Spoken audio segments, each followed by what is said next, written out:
Scratch away at an addict, and what you find are things that look pretty universal. My world, my way.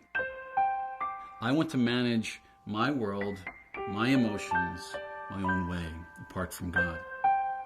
Now, many addicts don't consciously say such things. But when the Spirit of God turns the lights on, we begin to see them more clearly. You will find that in every addict heart. You will also find shame, which, apart from Christ, the only way you can deal with shame is you try to drug it away. You use your addiction to try to silence it in some way. Along with shame, you'll find hopelessness, a sense that maybe some people have changed, but for me, all I can do is resist this for a period of time, but I know this thing will get me at the end.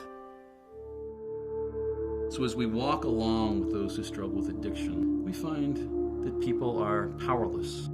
They're powerless against some substance or activity or state of mind. The scripture probably would take addiction and say addiction is about love. It's about want. It's about desire. It's about loving something more than anything else. Ultimately, more than we love Christ. It's a relationship, obviously, that has gone bad.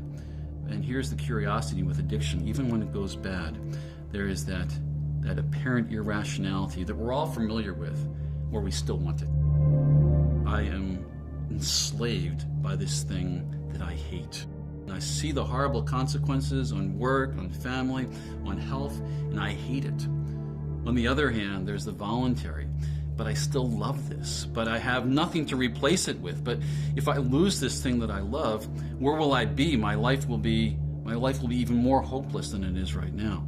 And you have this mess of all kinds of different things.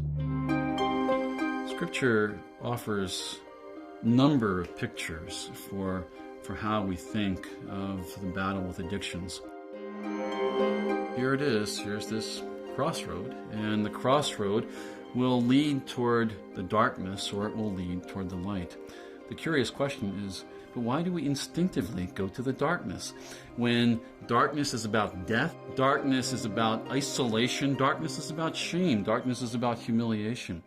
In contrast, Scripture, by way of ultimately the voice of Christ, is a voice of a shepherd who woos the sheep back to himself with his own beauty, with his own self-sacrificial love. He calls us back to the light, which at first doesn't sound that good because it exposes our hearts. But when we know there's forgiveness of sins, and we know there is fellowship and unity and relationship, all the things that we were striving for before, it makes the path look pretty good.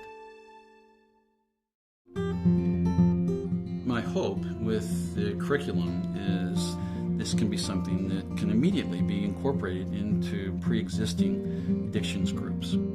For churches that don't have groups, it's ready to go. It's, do you have a person who struggles with an addiction within your church? If you do, all you need is one other person to walk alongside of them, a friend who can walk alongside. And there's your small addictions group. And your desire is the good news of Christ just comes alive with the problem of addiction. You can't keep that information to yourself. And it could well be, there will be a number of groups that are started in churches. But in some, they'll just happen organically as this takes root in different individuals' hearts. One of the great promises of Scripture is that the Lord comes to us as Emmanuel. He is the one who's lofty and exalted, who sits on the throne and rules. But he's also the one who comes very close to the contrite and those who have been broken and hurt. And he comes to us as Emmanuel, God with us. So there's a certain amount of awe that we live with, recognizing Emmanuel, God with us. But there's also this sense that we are never alone. And isn't there fear in every single addict's heart? Wanting a world that they can manage, but knowing full well that it's impossible to keep the horrors of the world at bay. What a great thing it is to know that we have God with us in the midst of those fears.